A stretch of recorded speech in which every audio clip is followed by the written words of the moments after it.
they're going to see a continuation of Saw 4, seamless continuation, and they're going to be able to follow around and get a further explanation of Jigsaw's very diabolical mind, his accomplice, how he and his accomplice interact, how he's trained his accomplice.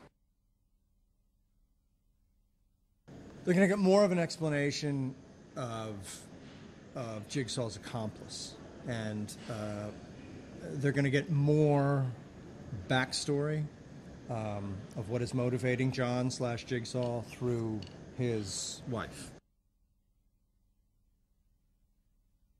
To be trapped. I mean, to be in a trap is so uncomfortable and so terrifying for anybody. I mean, just being trapped in a room. I mean, not being able to get out of a room, or you're handcuffed to something, you can't get out, and there's a fire. Whatever the situation the writer has put you in. But these traps force you to make a decision that you think will maybe release you, but it ends up, chewing your face off or ripping your ribs out.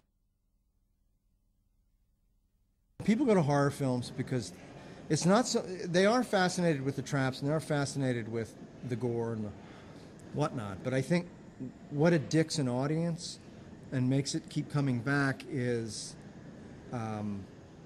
people get addicted to the relief that comes many times in a good horror film.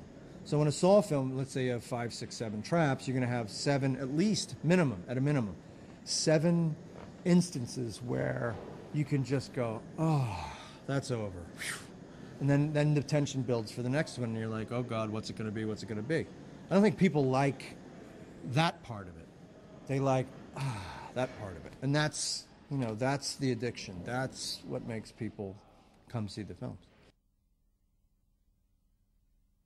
I grew up in a town that spawned the likes of John Carpenter, Brian De Palma, and Steven Spielberg. So there's a tradition of real haunted films, especially with the Halloween films. And I did grow up next to a cemetery, and some of my best friends were ghosts. It feels like I've come full circle, ending up in a horror film, actually, because that's how I grew up.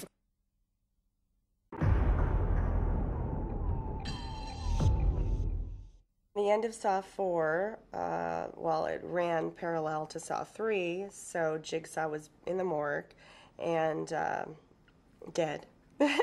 So in Saw 5, he's still dead. Doesn't mean that he's not in the movie a lot, but he's still dead. And, you'll find out a lot more about how I feel towards him. I love the character. I mean, she's an amazing character, and I really identify with her. And she's got such depth, and, she's carrying on such a great legacy, married to such a wonderful man. And it really is. It's like, never-ending story, hopefully. So it's just really great to kind of just, go into the next one and the next one and hopefully the next and continue the character. When I first got to Toronto, Tobin came and we met. Or maybe we had met a few times before. We had met before, but, we really kind of developed this great relationship and this bond, that we were kind of building together for the characters. And he was very sweet. He gave me little mementos, and he wrote me a poem, and he had me listen to music that he liked, and we went to dinners and took walks, and we really kind of bonded, in that short amount of time that we had. And he's just an amazing actor, and he's great to work with. The traps in Saw 5, I would say definitely are even more intense, especially the opening trap, I think it is, maybe the first or second. I mean, it's really brilliant, really great. And it's definitely a little deeper, a little crazier, a little more intense, which is probably what the fans are hoping for. So, I don't think they'll be disappointed at all.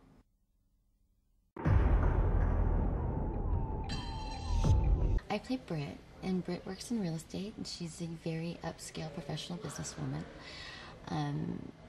She's wearing a suit and 6-inch heels, and she's just one of those very perfect upscale businesswomen types.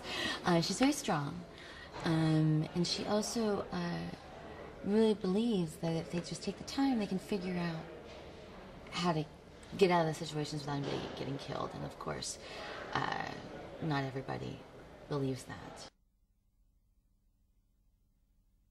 It's so great because rarely do you get a group of 5 actors together that can work very quickly and very much bring that emotional life that's necessary and work as a cohesive group. I mean, we are definitely not like our characters. We are not narcissistic. We're all working as a team to try to make each scene work.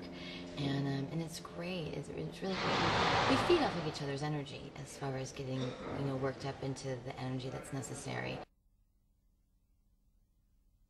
I have to tell you, it's the first director I've ever worked with that has the whole movie storyboarded out, like completely, so you can actually go and see what the shots are going to be, and it really helps you as an actor to know, okay, this is where this shot's going to happen, this shot's going to happen. I mean, he has an extremely clear vision of what it is he wants to bring to the film, and it makes shooting that much more easier when you have a director who really understands the movie, understands the genre, understands the characters. And so it makes it so much easier to work with a director like that. Even though it's considered a horror film, it challenges your intelligence. I mean, you really want to try to start figuring out how these people can save their own lives and what's going on. And to me, it's just very intelligent and also very scary at the same time. I would actually probably have a heart attack because I get panicked shooting the movie and it's fake.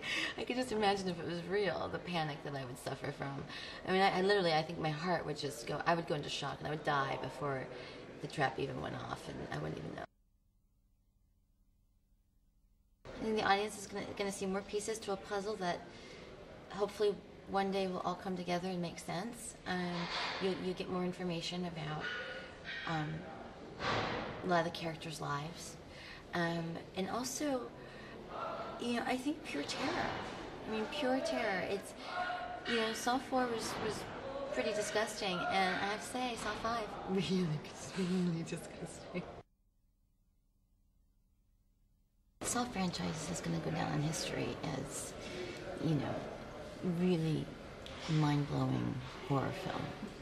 And very rarely does it come along to be a part of something big. So, it's going to be in a box set. Why wouldn't I do it?